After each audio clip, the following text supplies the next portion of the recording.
The universe is not indifferent to your ambitions. It is not neutral. It does not simply ignore the desire to cross the space between stars. It actively, mathematically, and with absolute geometric precision makes it impossible. That is not a poetic exaggeration.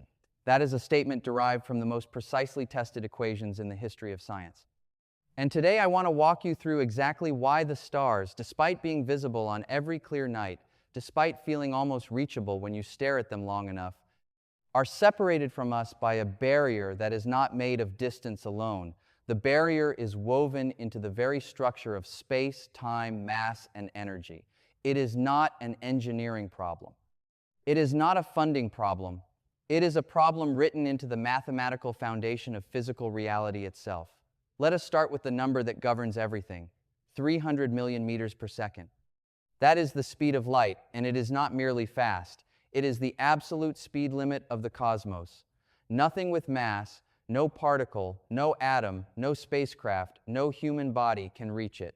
Not because we lack the technology, because the mathematics of special relativity forbids it with the same categorical certainty that 2 plus 2 forbids you from arriving at 5.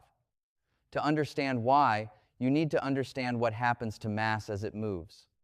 Imagine you are pushing a boulder across a flat surface, and with every single step you take, that boulder doubles in weight. After 10 steps, it weighs 1,000 times what it weighed when you started. After 20 steps, it weighs 1,000,000 times more. After 100 steps, the boulder is heavier than the entire planet beneath your feet. No amount of force you can apply will accelerate it further, because the harder you push, the heavier it becomes, and the more energy you pour into it, the more its resistance to acceleration grows in perfect lockstep. That is exactly what happens to a spacecraft as it approaches the speed of light. This is not a loose analogy. This is the mathematical reality described by the Lorentz factor, a term in Einstein's equations that governs how mass behaves at relativistic velocities. As a massive object accelerates toward the speed of light, its relativistic mass increases without limit. At 10% the speed of light, the increase is negligible. At 90%, you already need vastly more energy to accelerate than Newtonian physics would predict. At 99%, the relativistic mass of your spacecraft has ballooned to roughly 7 times its rest mass. At 99.9%, it is over 22 times heavier. At 99.99%, it is over 200 times heavier. And as you push toward 100% of the speed of light, the required energy approaches infinity, not a very large number. Infinity. There is no energy source in the universe, no matter how exotic, that can supply an infinite amount of energy. The universe itself does not contain enough energy to push a single proton all the way to the speed of light. This is not a limitation we will engineer our way past. This is the universe telling you, in the language of mathematics, that the answer is no. Now let us talk about the stars themselves, because even accepting that we cannot reach light speed, you might ask whether we can get close enough to make the journey feasible. The nearest star system to our own is Alpha Centauri, sitting at a distance of approximately 4.37 light years. A light year is the distance light travels in a full year, roughly 9.46 trillion kilometers. At the fastest speed any human object has ever traveled, the Voyager 1 probe moving at about 17 kilometers per second, reaching Alpha Centauri would take approximately 73,000 years. So the question becomes, can we do dramatically better? Can we build a spacecraft that reaches, say, 10% of the speed of light, or even 1%? And the answer, in principle, is not physically forbidden. But what it demands in terms of energy and engineering is so far beyond anything we have ever attempted that it might as well be. Consider the energy budget. To accelerate a spacecraft of modest mass, let us say 10,000 kilograms, roughly the mass of a small bus, to just 1% of the speed of light, you need approximately 4.5 times 10 to the power of 17 joules. That is about 450 petajoules. The entire annual electricity consumption of the United States is roughly 14 petajoules. You would need 30 times the annual electrical output of the entire United States just to push a bus to 1% of the speed of light. And at that speed, the trip to Alpha Centauri would still take 430 years. Push the spacecraft to 10% of the speed of light, which sounds much more promising, and the energy requirement scales with the square of the velocity. You now need roughly 100 times more energy than for 1%. You are looking at an energy budget that dwarfs the total output of every power plant on Earth over centuries. And the trip to the nearest star still takes over 40 years. For a round trip, 80 years, no human crew survives that mission. No current technology, or technology that is even theoretically within reach, can generate that power. But energy is not even the most violent problem.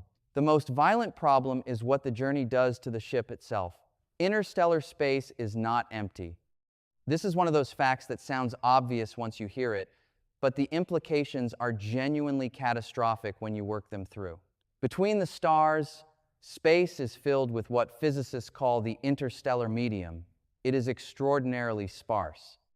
It averages roughly 1 hydrogen atom per cubic centimeter, along with microscopic grains of dust, ice particles, and trace elements scattered at almost unimaginable densities. At everyday speeds, this is completely irrelevant. At relativistic speeds, it becomes an annihilation field. Here is why. Kinetic energy scales with the square of velocity. A particle moving at twice the speed has 4 times the kinetic energy.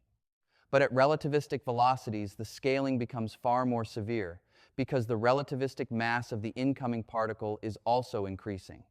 When your spacecraft is moving at 90% of the speed of light relative to the interstellar medium, every single hydrogen atom it encounters is not a passive wisp of gas drifting past your hull. From the perspective of your ship, that atom is a high-energy cosmic ray striking your hull at 90% the speed of light.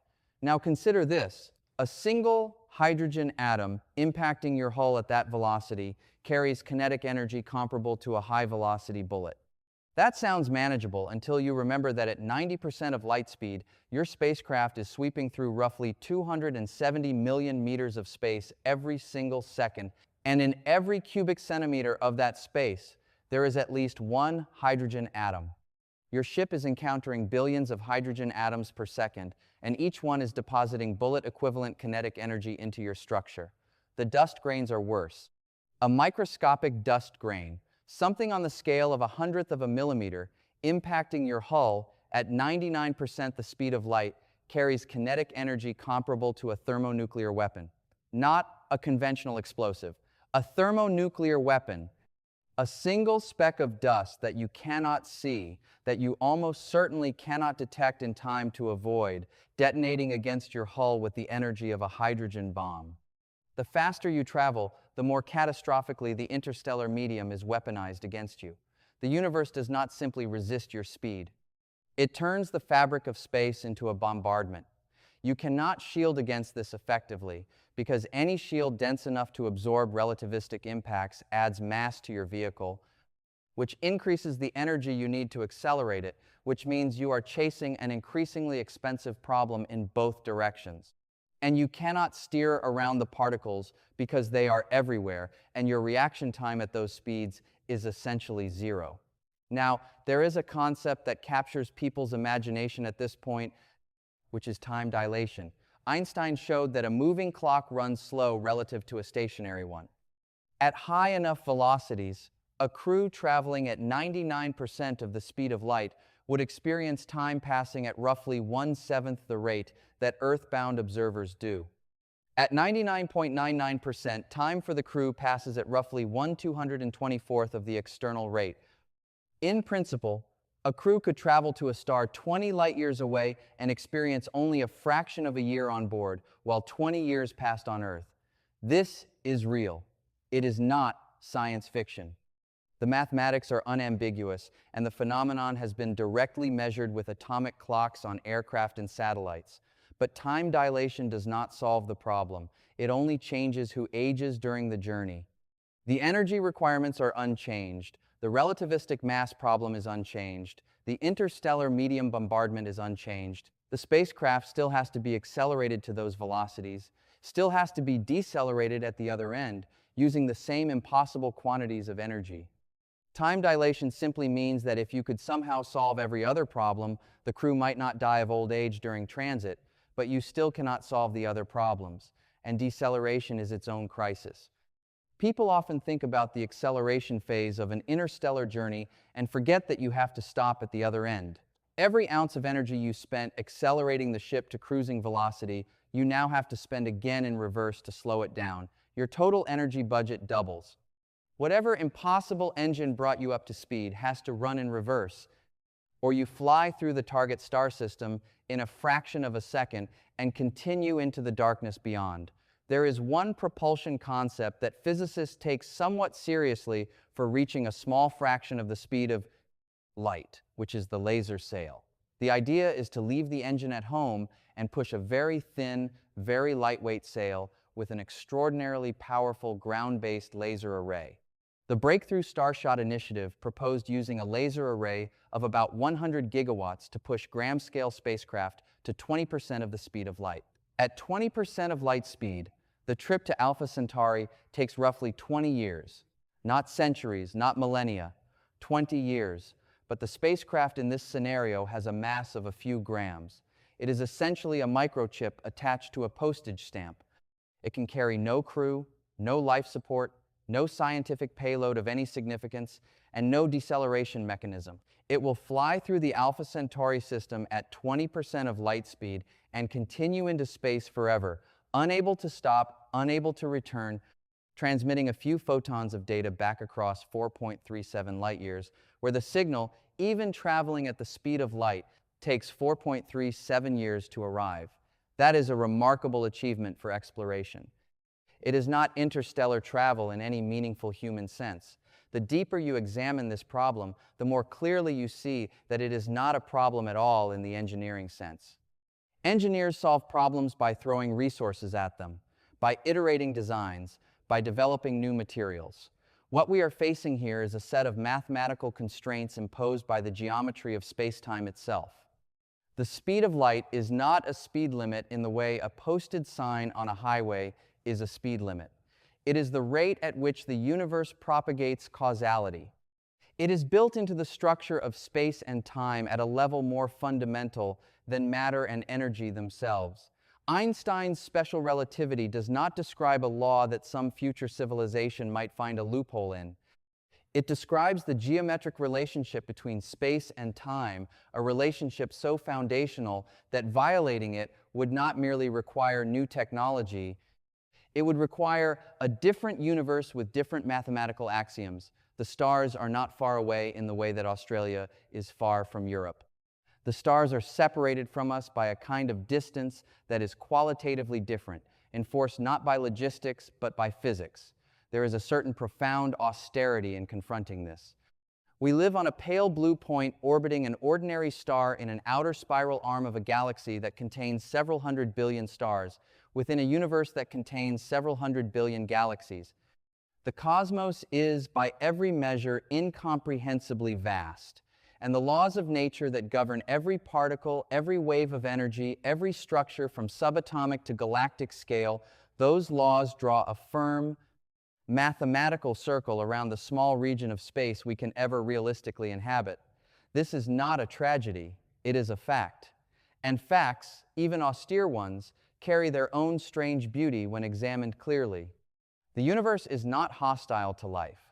It is simply indifferent to life's desires, and the indifference is perfectly consistent and perfectly principled. The same equations that make interstellar travel essentially impossible also made the carbon in your cells, forged the iron in your blood inside a dying star, and stretched the geometry of space-time far enough apart that galaxies could form and spiral into the precise configurations you see when you look up on a clear night. The physics does not lie to you. It does not offer false promises. It tells you with extraordinary precision exactly what is and is not possible within the boundaries of this universe. And one of the things it tells you, with the quiet certainty of an equation that has never once been proven wrong, is that the distance between stars is not a challenge to be overcome. It is a boundary written into the fabric of reality itself.